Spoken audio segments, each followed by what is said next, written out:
guys? James Calderon here, also known as Positively James. Hope you guys are doing well out there. Yesterday, I published an article titled, Sometimes We Have to Learn the Hard Way. Now, if you haven't read it yet, I want to encourage you to do so, and you can do that by going to positivelyjames.com, or you can go to medium.com, type in Positively James, and my profile will pop up there, and you'll be able to read it there as well. Okay, so today I want to talk about the power of the heart and why we should respect it. But I also want to share a couple of relationship tips with you as well. There's been a few people now that have hit me up on, or messaged me rather, on some of my socials, and they just want to know a little bit more about relationships and how to do them better. Don't we all? Now, I've always been intrigued by the heart. So recently, I came across a study that was actually done at the Heart Math Institute. And this study was sparked by the question, how does information flow from the heart to the brain?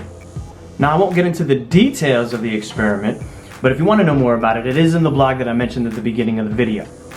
Now, what was found in this research, or discovered rather, was that information actually comes to the heart first. Now, it was discovered that the flow of information goes from the heart to the brain and then to the body. What's cool about all of this is this all seems to happen seconds before an actual event occurs. Now, Dr. Roland McCready, who is the Vice President and Director of Research over at the Heart Math Institute, mentioned, and I have it here in quotes, that the heart seems to be connected to a type of intuition that is not bound by the limits of time and space. So what is it connected to? Now, I'm sure we all have our beliefs and theories on what we think the heart is connected to, okay? So whatever answer you think it is, hold on to that as your truth. That's your truth, and no one can ever take that away from you. Now, what I can't say right now is, damn, I respect the heart so much more learning about this information. Now, I gotta be honest with you guys. I actually talk to my heart. There are days when I ask my heart, what can I do now? Or what would you like me to share with the world today?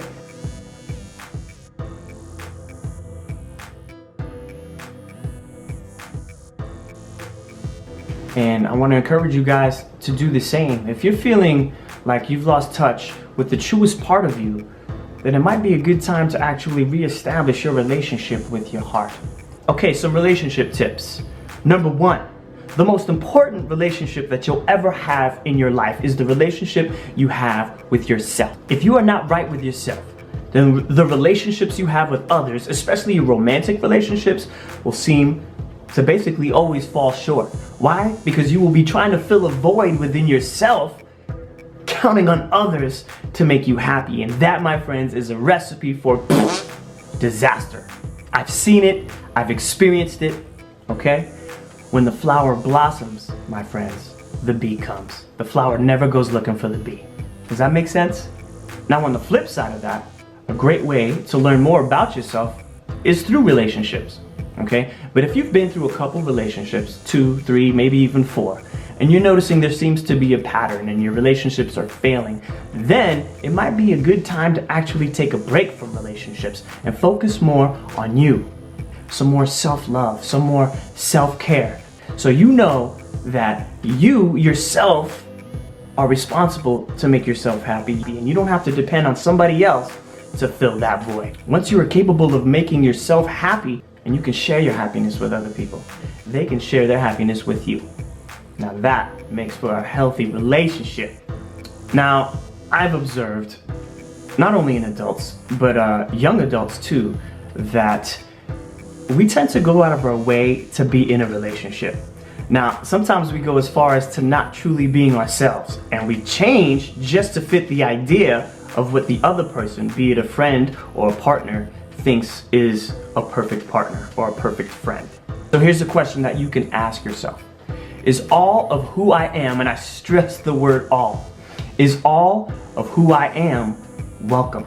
Now, if you are asked to leave who you are, or even part of who you are, outside, then no matter what you do in that relationship, there will be no growth. Stay connected to who you truly are. Stay connected to your heart and engage in relationships that welcome all of who you are. Alright, if you like this video and you feel it's giving you value pertaining to the heart and relationships, do me a favor, like it, comment on it, share it, put it in front of somebody maybe you know that might benefit from hearing this, okay? Because it helps a brother out. Because nobody succeeds on their own, baby. Alright, James Calderon here, also known as Positively James. Keep thinking, feeling, and living better. Looking at the sky, pray that I survive. I'm self-made, but I give you nothing, nothing. Wale out. Nothing, nothing.